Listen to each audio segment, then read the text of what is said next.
تو اس میں ہمیں خطبہ سننے کو موقع ملتا ہے۔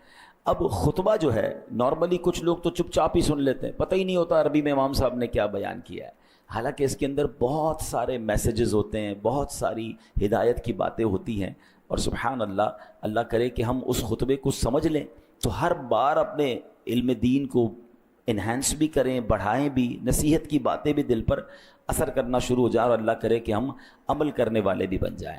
اب جو میں نے آیت قرآنی تلاوت کی ہے، ایکچولی یہ خطبے اور بیان اور دین کی اہم باتوں کو سننے سے متعلق ہے۔ آج جو ہم نے آیت چوز کی ہے دوبارہ، الذین یستمعون القول، یعنی جو کان لگا کر بات سنتے ہیں۔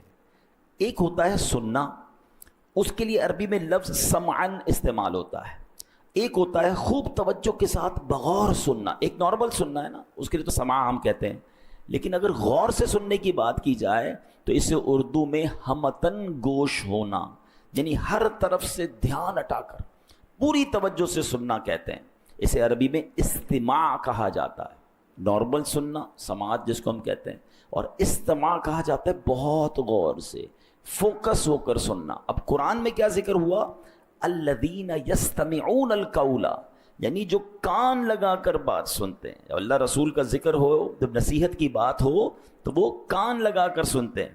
اب آگے کیا فرمایا؟ فَيَتَّبِعُونَ أَحْسَنَهُ، جو لوگ یہ کرتے ہیں بزرگوں کی باتیں، علماء کرام کے ارشادات، قرآنی آیات، احادیث غور سے سنتے ہیں، فرمایا پھر اس کی بہتر بات کی پیروی کرتے ہیں، یعنی سن کر صرف انسنی نہیں کر دیتے، ادھر سے سنا ادھر سے نکال دیا، سنا فالو کرنا شروع کر دیا۔ پھر آگے قرآن کیا کہتا ہے؟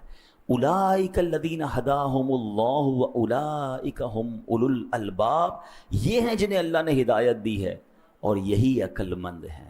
تو ماشاءاللہ آپ جمعے کے بیان میں آتے ہیں یا کبھی بھی علماء کرام کے بیانات ہوں، جہاں قرآن کی بات ہو، حدیث کی بات ہو، فوکس ہو کر سننا ہے اور کوشش کرنی ہے کہ اس پر عمل بھی کریں، کیونکہ ایسے لوگوں کو قرآن کہتا ہے کہ ان کو ہدایت ملتی ہے اور یہی عقل مند لوگ ہیں۔